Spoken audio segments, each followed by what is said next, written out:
تو آپ حضرات سمجھتے ہیں وہ بیعت ہے پیری مریدی کی، ارشاد و اصلاح، کسی شخص سے اپنا ربط قائم کرنا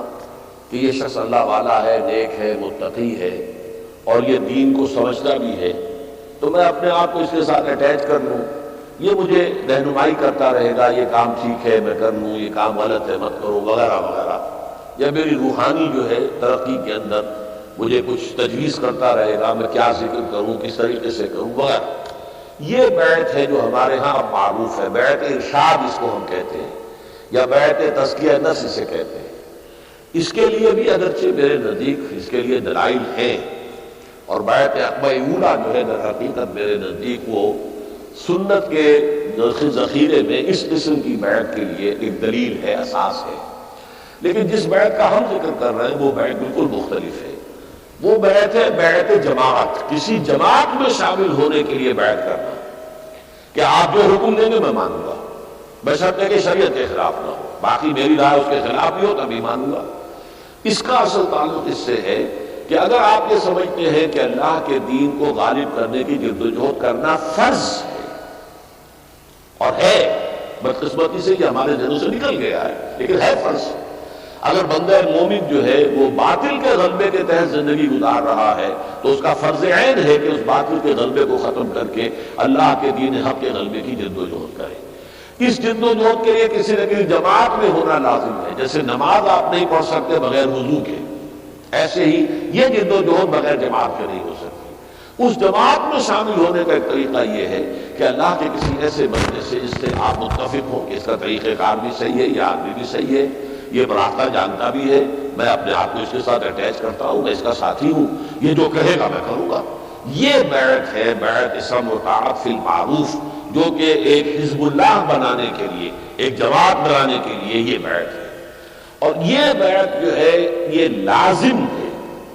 یہ وہ بیعت ہے جس کے بارے میں حضور کی حدیث ہے صحیح مسلم کے اندر حضرت عبداللہ ابن عمر رضی اللہ تعالی عنہما سے، من مات ولیس فی عنقہ بیعۃ مات میتۃ جاہلیۃ، جو شخص مر گیا اس حال میں کہ اس کی گردن میں بیعت کا قلادہ نہیں تھا۔ اب یہ گردن میں قلادہ ہونا، جیسے کوئی بکری ہے، آپ نے رسی اس کی گردن میں ڈالی ہوئی ہے، وہ آپ نے پکڑی ہوئی ہے، یہ بیعت کی حیثیت یہ ہوتی ہے۔ آپ نے وہ آپ کے ہاتھ میں رسی ہے، بکری ادھر ادھر نہیں جا سکتی۔ اسی طرح آپ نے کسی کی بیعت کی ہے تو اب آپ اس کے تابع فرمان ہو گئے، اس کا حکم آپ کو ماننا پڑے گا، بالکل جیسے کہ آپ کے گردن میں وہ ایک جو ہے وہ پڑی ہوئی ہے، وہ قلادہ پڑا ہوا اور اس کا جو سرا ہے وہ شخص کے ہاتھ میں ہے۔ تو جو شخص مرا اس حال میں ولیس فی عنقہ بیعۃ، اس کی گردن میں بیعت کا قلادہ نہیں تھا، فقد مات میتۃ جاہلیۃ، تو وہ جاہلیت کی موت مرا ہے۔ لیکن اس حدیث کو میں جو اس کی وضاحت کرتا ہوں وہ یہ کہ دو ہی شکلیں ممکن ہیں،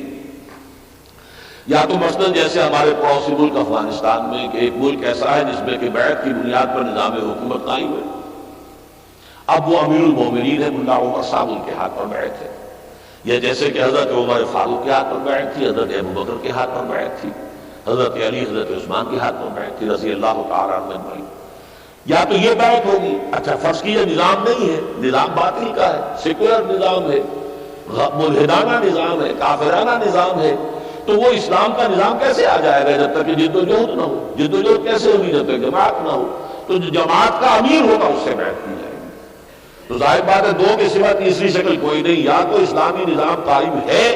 تو اس کا جو امیر ہے سربراہ ہے اس کے ہاتھ پر بیعت، قائم نہیں ہے تو قائم کرنے کی جد و جہد کرنا فرض عین ہے، اس کے لیے کسی ایسی جماعت کے امیر سے بیعت کہ جو جد و جہد کر رہی ہو اور اس پر بیعت کر کے آپ اس میں شامل ہو جائیں۔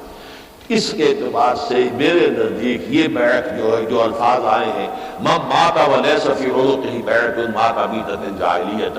100% صحیح ہے، درست ہے، اور اس میں کوئی استثناء موجود نہیں۔